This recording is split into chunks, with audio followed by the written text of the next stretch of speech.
এই যা, সকালবেলায় আবার বৃষ্টি শুরু হয়ে গেল। ভেবেছিলাম একটু চায়ের দোকানে গিয়ে বসবো, তার আর উপায় নেই। এই শুনছো, বলি বৃষ্টিতে তো আর হাটে যেতে পারবে না, তা একটু চা করে দেবো? তাও গিন্নি, গুড় দিয়ে গরম গরম চা করে নিয়ে এসো তো। আর ঘরে খাবার দাবার কি আছে বলো তো? চিংড়ি মাছ দিয়ে চপ খেতে ইচ্ছে করছে খুব। সে তো আর নেই, তবে শুকনো চিংড়ি আছে, তা মশলা দিয়ে ভেজে নিয়ে আসছি খন। আর মুড়ি খাবে? মুড়ি দেবো? বেশ বেশ, তাই নিয়ে এসো। এমন বর্ষায় এই খাবারই তো চাই। তাহলে বসো একটুক্ষণ, আমি নিয়ে আসছি এক্ষুনি।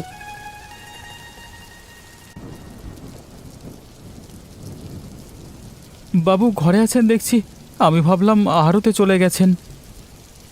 না হে, বৃষ্টির জন্য যেতে পারলাম না।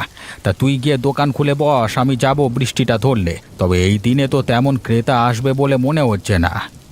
সেই জন্য তো এখনো যাইনি, ভেবেছিলাম বৃষ্টিটা ধরলে বের হব। আর আর একটা চিঠি ছিল আপনার, কালকে রাতে পোস্টমাস্টার দোকানে এসে দিয়ে গেল। কার চিঠি? দে তো দেখি। এই নিন।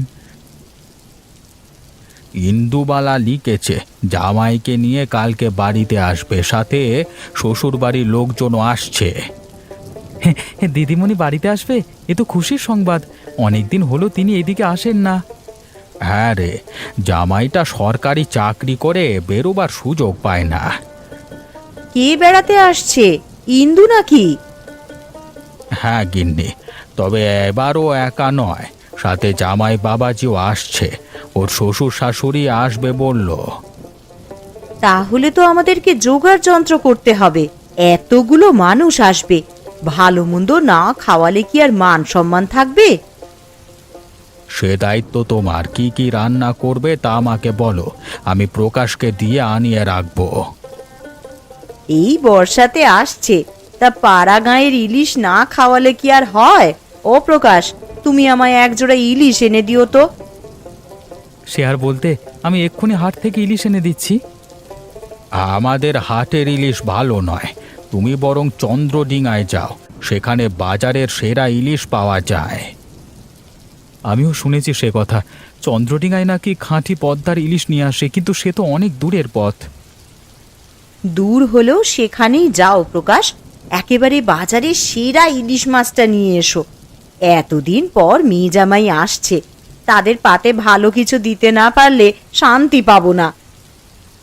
ঠিক আছে গিন্নিমা, আপনি যখন বলছেন আমি এক্ষুনি যাচ্ছি।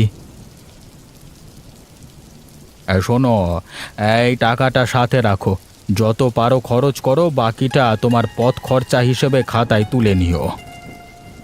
এত টাকা লাগবে না কর্তা, এর অর্ধেক দিলেই হবে। আরে রাখো তো, বেশি হলে খাজাঞ্চির কাছে জমা দিয়ে যেও।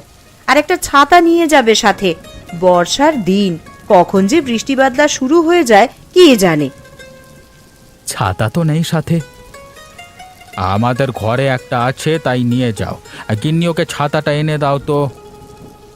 তুমি দাঁড়াও বাবা, আমি এক্ষুনি এনে দিচ্ছি।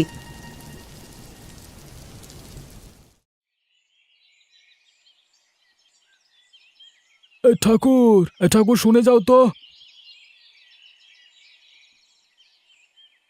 আগে কথা বলুন। এবেলায় খাবার আর কতটুকু আছে? মানুষ তো হামলে পড়ছে খাওয়ার জন্য, ওদের সামলাতে পারবে তো? যা আছে তা দুপুর অবধি চলবে, তবে দুপুরের আগেই হাঁড়ি চড়াতে হবে, না হলে বিকেলে ভাত দেওয়া সম্ভব হবে না। তাহলে তাই করো, কি কি লাগবে বলে দাও, আমি বাবলুকে বলে কিনে আনছি। ঠিক আছে, আমি বাবলুকে সব বলে দিচ্ছি। আর কর্তা, আরেকটা কথা ছিল। বলো, কি বলতে চাও? তোমার হাতের রান্না খেয়ে আমার হোটেলের প্রসার হচ্ছে, তোমার যে কোনো কথা আমি শুনতে রাজি আছি। আমার কদিনের জন্য একটু ছুটি দিতে হবে কর্তা, আমি গাঁয়ের বাড়িতে যাব। সে কি কথা, হঠাৎ বাড়িতে যাবে কেন? তুমি না থাকলে আমার হোটেল চলবে কি করে? আমি পদ্মকে সব কিছু শিখিয়ে দিয়েছি, সে রান্না বান্না করতে পারবে। সত্যি করে বলো তো ঠাকুর, তুমি কি অন্য কোনো জায়গায় বেশি টাকা বেতনে চাকরি পেয়েছো? তা যদি হয় তবে আমি তোমার বেতন বাড়াতে রাজি আছি, কিন্তু তোমায় ছাড়তে পারবো না। না কর্তা, ওরকম কিছু নয়। আমার বড় মেয়ের বিয়ে ঠিক হয়ে গেছে, বরপক্ষ এই মাসেই তাকে তুলে নিতে চায়, সেই জন্য বাড়িতে যাব আর কি। ও ও, এই ব্যাপার। তাহলে যাও, তবে তাড়াতাড়ি ফিরে আসতে হবে কিন্তু, হ্যাঁ? সে নিয়ে আপনি চিন্তা করবেন না কর্তা, আমি 3 দিনের মধ্যেই ফিরে আসব। বেশ, তবে আজকেই রওনা দিয়ে দাও। আর তোমার মেয়ের বিয়ে উপলক্ষে আমি 5,000 টাকা দিয়ে দিচ্ছি। এতে বিয়ের সব আয়োজন হয়ে যাবে আশা করছি। তার আর কি দরকার ছিল কর্তা, আমি টাকা জমিয়েছিলাম কিছু। তোমার ও টাকাগুলো রেখে দাও, বিপদে আপদে কাজে লাগবে। আর এই নাও টাকাটা। সবই আপনার দয়া কর্তা, আমি আপনার প্রতি কৃতজ্ঞ থাকব। তাড়াতাড়ি রওনা দিয়ে দাও হয়ে। পথে তো মধুপুরে জঙ্গল, সে জায়গাটা বড় ভালো নয়। চোর ডাকাতগুলো সব ওখানেই ওঁত পেতে থাকে। হ্যাঁ বাবু, দিন থাকতে থাকতে ও জঙ্গল পার হয়ে যাব, সেই নিয়ে আপনি ভাববেন না। এবার তাহলে আমি আসি, হ্যাঁ? আপনি সব দেখে শুনে রাখবেন। যাও যাও, ভালোভাবে গিয়ে মেয়ের বিয়ে সম্পন্ন করো।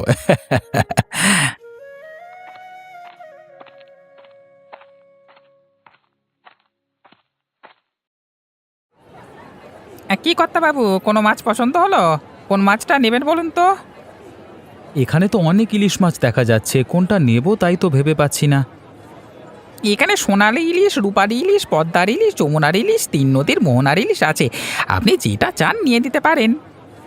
এর মধ্যে ভালো কোনটা হবে বলো তো, যেটা স্বাদে গুণে অতুলনীয় হবে, একবার খেলে যার স্বাদ সারা জীবন মুখে লেগে থাকবে, সেটা মানে। তাহলে 3 নদীর মোহনার ইলিশ নিন। এই ইলিশ খুবই দুর্লভ, পাওয়া যায় না বললেই চলে। আর খেতে যেমন মজাদার, পুষ্টিতেও উপকারী। একবার খেলে আপনি আর এর স্বাদ ভুলতে পারবেন না। সত্যি বলছো তো? খেতে মজা না হলে কিন্তু মালিক আমার চাকরি রাখবে না। সত্যি বলছি মশাই, এই ইলিশ মাছ বাজারে সেরা। এ বাজারে এর চেয়ে ভালো ইলিশ মাছ পাবেন না। বেশ বেশ, দাও তাহলে। কটা আছে তোমার কাছে, দাও। একটাই আছে কর্তা, আজকে 5 মাস পর একটা ইলিশ ধরতে পেলাম। সেটাই দাও আমাকে। কত দাম পড়লো এতে? এটার দাম 1,000 টাকা কর্তা। 1,000 টাকা? বলো কি হে! এই ইলিশ 100 টাকা হলেই বেশি হয়ে যায়। হ্যাঁ, ওটা পাড়াগাঁয়ের সেই জাটকা ইলিশ নয় বাবু। এই ইলিশ বাজারের সেরা ইলিশ, সেই জন্য দাম তো একটু বেশি পড়বেই। আচ্ছা ঠিক আছে, তোমার কথাই রইলো। আমি 1,000 টাকা দিয়ে মাছগুলো নিচ্ছি। এই নাও তোমার টাকা। হ্যাঁ, না নিয়ে উপায় আছে? এই মাছ যে বাজারে সেরা, যে একবার খাবে সে আপনার বশ হয়ে থাকবে। আরে কথা রেখে তাড়াতাড়ি মাছটা দাও, আমার আবার অনেক দূর যেতে হবে। তা আপনার গ্রাম কোথায়? দেখে তো আশেপাশের গায়ে লোক বলে মনে হচ্ছে না। আমার গায়ের নাম হেমন্তপুর, এখান থেকে 20 ক্রোশ দূরে। বাবারে, ও যে অনেক দূর গা। তা এই বেলায় রওনা দিলে দিনে দিনে যেতে পারবেন? এছাড়া যে উপায় নেই, রাত হলেও আমাকে যেতে হবে। আমার মালিকের মেয়ে জামাই আসছে, আমি মাছ নিয়ে গেলে তা রান্না করে দিয়ে পাতে ভাত দেবে আর কি। বেশ বেশ, যান তবে। একটা কথা মনে রাখবেন কর্তা, আগে নিজের জীবন, তারপর ইলিশ মাছ। ও মাছ আমার জীবনের থেকেও দামি। কত কষ্ট করে এখানে এসেছি তা বলে বোঝাতে পারবো না। কিন্তু তুমি হঠাৎ এ কথা বলছো কেন? কেন বলছি?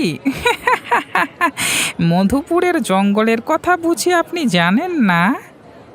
সেই জঙ্গল দিয়েই তো আসলাম। কি আছে ওই জঙ্গলে? ওই জঙ্গলে ভয়ঙ্কর এক ডাকাত দল আছে। যা কি হাতের কাছে পায় তা কি ওরা খুন করে সব লুটে নেয়। বলো কি? তাহলে তো খুব সমস্যা। মালিক আমাকে বেশ কিছু টাকা দিয়ে পাঠিয়েছে। ডাকাত দলের হাতে পড়লে যে বিপদে পড়তে হবে। তাই তো বলছি, তাড়াতাড়ি রওনা দিন। সন্ধ্যের আগে জঙ্গল পার হয়েছেন তো এই যাত্রায় বেঁচে গেছেন। বেশ বেশ, আমি তাহলে যাই। হ্যাঁ, তুমি বড় ভয় দেখিয়ে দিলে, বুঝলে?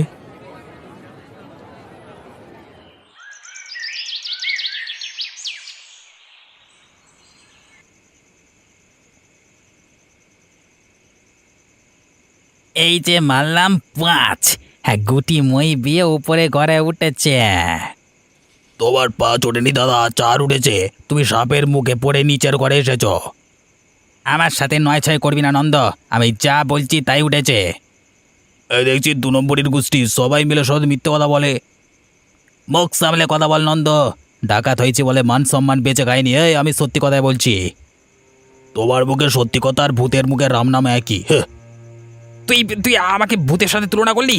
তার আরে হত ছাড়া, তোকে যদি মেরে ভূত না বানিয়েছি তবে আমার নাম মানিক ডাকাত নয়। বাঁচাও, বাঁচাও, মেরে ফেললো, বাঁচাও, বাড়ি দাদা মেরে ফেললো। তোকে আজকে হাতে নাতে ধরেছি, কেউ এখন বাঁচাতে আসবে না। কে কে কে কে কাকে ধরেছে? হ্যাঁ, কে কাকে ধরেছে? হ্যাঁ, ও হে নন্দ, মানে কোথায় গেলি তোরা? ছাড়বি না কাউকে, সব কটাকে ধরে মাটিতে শুয়ে ফেল। আমি আসছি রামদাটা নিয়ে। এই দেখ, বুড়োটা উঠে গেছে। আজও স্বপ্ন দেখছে রামদানিয়া মানুষ খুন করছি, জোয়ার তো সব। ওই সর্দার, কাকে ধরবো? এখানে যে কেউ আসেনি। কেউ আসেনি? ও, আমি ভাবলাম কি নাকি।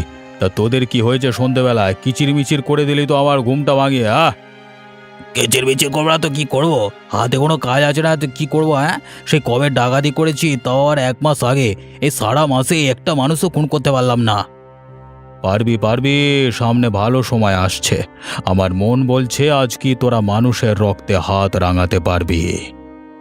তুমি ওসব কথা রোজ রোজ বলো, তখন মানুষ তো দূরের কথা, একটা বিড়াল ছানাও চোখে পড়লো না। ধ্যাৎ। আজকে এদিকে কেউ আসছে, আমি অনেক দূরে তার পায়ের শব্দ শুনতে পাচ্ছি। তার কাছে টাকা পয়সাও অনেক আছে। ওকে জব্দ করতে পারলে 1 বছর পায়ের উপর পা তুলে খেতে পারবো। সত্যি বলছো? তাহলে তো সবকিছুর প্রস্তুতি নিয়ে রাখতে হয়। হ্যাঁ রে, যা তোরা গিয়ে রামদাগুলোকে শান দে। অনেক দিন পর ওদের রক্তের পিপাসা মিটবে। ওকে কি মেরে ফেলবে নাকি টাকা পয়সা রেখে ছেড়ে দেবে? সে অবস্থা বুঝে ব্যবস্থা নেওয়া যাবে। এখন যা তোরা, তাড়াতাড়ি কাজটা শেষ কর। দেখতে দেখতে তো সন্ধে হয়ে গেল। ভেবেছিলাম আলো থাকতে থাকতে জঙ্গলটা পার হতে পারবো। এদিকে মহাজন কি একটা ভয় ধরিয়ে দিল, ডাকাতের ভয় নিয়ে জঙ্গলটা পার হতে হবে। যাই যাই, আর আর দেরি না করে তাড়াতাড়ি পথ চলি। যত দ্রুত এই জায়গাটা পার হওয়া যায় ততই মঙ্গল। এক কাজ করি, গান গেয়ে যাই, তাহলে ভয়টা কমবে। এ চুপচাপ রাত গহীন বন, মানে সুর হচ্ছে না তবু গাই। মানে মনে বড় ভয়, তবু আমি গান গেয়ে ভয়ে কে করি জয়। এই ছায়া যতই ঘিরে আসুক, ভয় পাই না কিছু। কেরে কলা, আমি একা যতই চলি, আসবে না কেউ পিছু। আসছে না তো আবার দেখি। না না, আমাদের কাজ শেষ সর্দার, দেখো তো আর শান দিতে হবে কিনা। এতেই চলবে, আর কিচ্ছু করতে হবে না। এখন কেবল অপেক্ষা করবার পালা। শিকার আসতেই তার উপর ঝাঁপিয়ে পড়তে হবে। গাছের পাতায় শো শো হাওয়া ডাকে আমার গোপন ছায়া, তবু আমি পথ চলি কাটিতে সকল মায়া। এই জঙ্গলে নয় একা আমি, সুরি আমার সাথী। কে আসবে ভয় লাগাতে? তার মুখে লাথি, মানে কপালে লাথি, মানে এই। আরে আরে আরে, কোথায় গান শোনা যাচ্ছে? এত রাতে কে গান গায়? ভূত প্রেত নয় তো? আরে চুপ কর, ওটা ভূত প্রেত নয়, মানুষ। ওই গান গেয়ে এদিকে আসছে। কিন্তু ও থামলা কেন? ও দেখছি কি অন করে। হ্যাঁ, লোকটা বুদ্ধিমান মনে হচ্ছে। আমাদের ফোন দিয়ে বুঝে ফেলেছে সব, তাই ভাবছে এদিকে আসবে নাকি উল্টো পথে দৌড় দেবে। না না, এখান থেকে পালাবার কোনো সুযোগ নেই। ওরা 3 জন, এছাড়া বয়স আমার চেয়ে ছোট। ওদের সাথে পাল্লা দিয়ে আমি পারবো না। ওয়ে, কি দেখছো এমন করে? এদিকে এসো।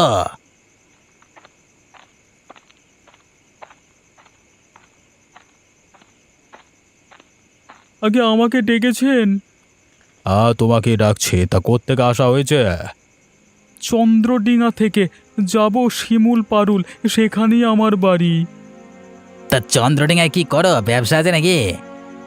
না না, আমি ব্যবসায়ী নই, ওখানকার একটা হোটেলে রান্না করি। ও রান্না ঠাকুর, তাহলে তো যাতে বামুন। সর্দার কি করবে? বামুন মেরে কি নরকে যাবে নাকি? রেখে দে ওকে, দেখি কি করা যায়। তা এত রাতে যে জঙ্গল দিয়ে যাচ্ছেন, পথে তো ডাকাতের উপদ্রব, ধরা পড়লে প্রাণে মরতে হবে তো। সেই ভয় তো পাচ্ছিলাম এতক্ষণ। এক কাজ করো, আজকের রাতটা আমাদের সাথেই থাকো। আমরাও পথিক, ডাকাতের ভয় এখানে আশ্রয় নিয়েছি। তুমি থাকলে আমাদের লোক সংখ্যা বাড়বে, ভয়টাও কমবে। ঠিক আছে, আপনারা যখন বলছেন আমি এখানেই থাকবো। তা ঠাকুর মশাই যখন আছেন, রাতের খাবারটাও হয়ে যাক। অনেকদিন ভালো মন্দ কিছু খাই না। বিলক্ষণ বিলক্ষণ, আপনারা কি খাবেন শুধু বলুন, আমি সব রান্না করে দিচ্ছি। ঘরে তো তেমন কিছু নেই, কেবল চাল ডাল আছে। এই জোড়া দিয়ে মাছ পাওয়া যায়, হাতেই ধরতে পারবো। বেশ বেশ, আমি আর নন্দ যাচ্ছি জোড়াদিঘিতে। তোরা এখানে জোগাড় যন্ত্র কর, তারপর খাওয়া দাওয়া শেষ করে আমাদের আসল কাজ। হ্যাঁ হ্যাঁ, আপনারা যান, আমিও প্রস্তুত হই। কিরে নন্দ, মাছ কিছু পেলি? না সর্দার, হাতের কাছে তো আছে, কিছু ধরতে পারছি না। ভালোভাবে চেষ্টা কর, তাড়াতাড়ি খেয়ে ঠাকুরকে খতম করতে হবে। তোমার বুদ্ধি অনেক সর্দার। একে তো একে খুন করবে, তার উপর আগে কাজ করিও নিচ্ছ। হ্যাঁ আচ্ছা সর্দার, ইলিশ মাছের গন্ধ পাচ্ছি, কোথাও পুকুরে ইলিশ আছে নাকি? আরে গাধা, পুকুরে ইলিশ পাবি কি করে? কেউ মনে হয় ইলিশ নিয়েই পথ দিয়ে যাচ্ছে। ওই তো একটা মানুষ দেখা যাচ্ছে। এই যে মশাই, এদিকে আসুন। আচ্ছা মশাই, হেমন্তপুরের পথটা কোন দিক দিয়ে বলতে পারবেন? আমি না পথ হারিয়ে ফেলেছি। আরে এ তো দেখছি মেঘ না চাইতেই বৃষ্টি। তার উপর ইলিশ মাছও সাথে আছে। যাক, একে পেয়ে তবে ভালোই হলো, রাতের খাওয়াটা একে দিয়ে হয়ে যাবে। আমরাও হেমন্তপুরেই যাচ্ছি, পথে রাত হয়ে গেছে তো, তা দে এখানে আশ্রয় নিয়েছি তাই। সে কি বলছেন মশাই, এই ডাকাতের জঙ্গলে আপনারা থাকবেন? কি আর করব বলুন, বর্ষার দিন, একটু পরপর বৃষ্টি হচ্ছে, এই রাতে বাইরে বেরোলে বজ্রপাতে মরতে হবে। তাছাড়া এক জায়গায় সবাই থাকলে ডাকাতদের প্রতিহত করতে পারবো। কথাটা মন্দ বলেননি। কোথায় আপনাদের আস্তানা? আমাকে নিয়ে চলুন সেখানে, রাতটা মানে কাভার করে সকালে আপনাদের সাথে রওনা দিয়ে দেব। এবারে নন্দ, ওকে আস্তানায় নিয়ে যা তো, আর জিনিসপত্রগুলো নিয়ে আয়, বেশি করে শান দিতে হবে। চলো চলো আমার সাথে, সামনে আমাদের আস্তানা, চলো।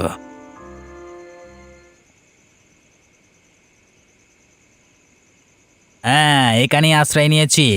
মাছটা রেখে একটু জিরিয়ে নাও। আর ঠাকুর মশাই, তোমার কাজ কদ্দূর? আমার উনুন বানানো প্রায় শেষ, কাঠ সংগ্রহ করে আগুন জ্বালাবো। এই কাঠ কয়চার আগে আমরা এনে দিচ্ছি, তোমরা রান্না বান্নার আয়োজন করো। মানিকদা, তুমি এইদিকে এসো তো একবার। আসছি। ও ঠাকুর, তোমরা থাকো, আমি আসছি। হ্যাঁ,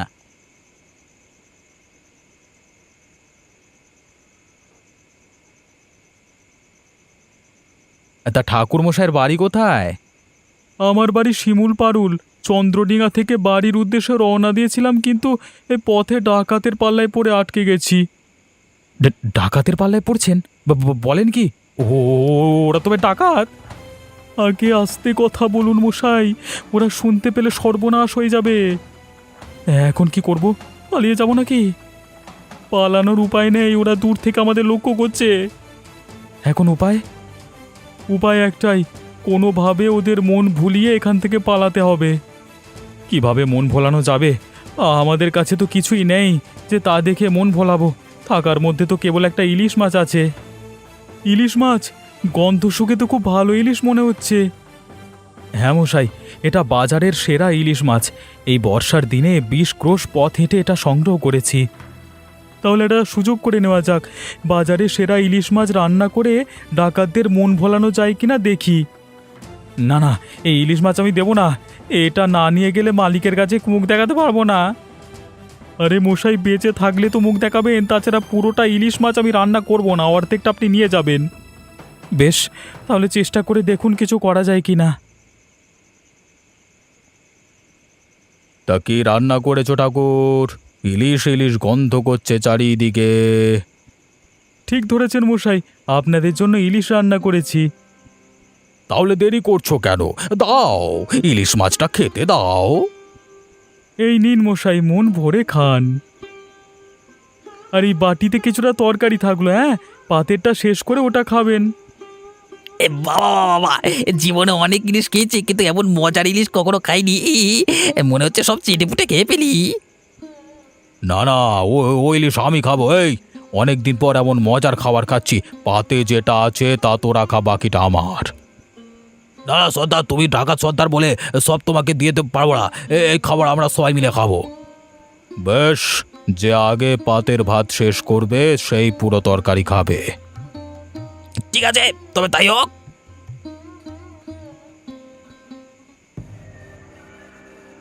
সবাই তো খাওয়ায় মজে গেছে ঠাকুর, চলো এই সুযোগে আমরা কেটে পড়ি। হ্যাঁ তাই চলো, আর যাওয়ার আগে ওদের সব জিনিসপত্র পুকুরের জলে ফেলে দিয়ে যাব, যাতে কারো ক্ষতি করতে না পারে। আর কিন্তু ওদের তো শাস্তি দেওয়া হলো না, চলো ওদের উত্তম মধ্যম দিয়ে যাই। সে ব্যবস্থা আমি করেছি, ওদের খাবারে এমন ওষুধ দিয়েছি যে টানা 1 মাস পেট খারাপ থাকবে। এই 1 মাস ওরা এখান থেকে কোথাও যেতে পারবে না, ততদিনে পুলিশ এসে সব কটাকে ধরবে। বেশ বেশ বেশ, এবার চলো চলো আমরা কেটে পড়ি, ওরা ওদের পাপের প্রায়শ্চিত্ত করুক। তাই চলো, এখানে আর 1 মুহূর্ত নয়, চলো।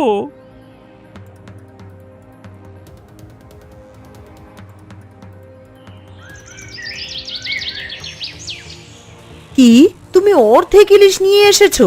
আর অর্ধেক কোথায় রেখে এলে শুনি? ডাকাতের পাল্লায় পড়েছিলাম গিন্নিমা, পরে অর্ধেক ইলিশ খাইয়ে ওদের কাছ থেকে পালিয়েছি।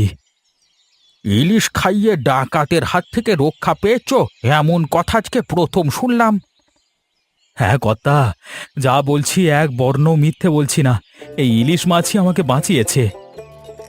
যে ইলিশ খেয়ে ডাকাত ছেড়ে দেয় সে তো কোনো সাধারণ ইলিশ নয় গো। তাহলে আর বলছি কি, এই মাছ বাজারের সেরা ইলিশ, একবার খেয়ে দেখুন, তাহলে মজা বুঝতে পারবেন। ঠিক আছে, তবে শোনো গিন্নি, তুমি এই ইলিশ মাছ এক্ষুনি রান্না করো। এমন ইলিশের স্বাদ না নিয়ে থাকা যায় না। সবাই মিলে আমরা বাজারের সেরা ইলিশ খাবো। বেশ, তাহলে আমি না হয় এই অর্ধেকটাই রান্না করছি। ওদিকে মেয়ে জামাইয়েরও চলে আসার সময় হয়ে গেল, ওদের আজ ইলিশ দিয়েই খাওয়াবো।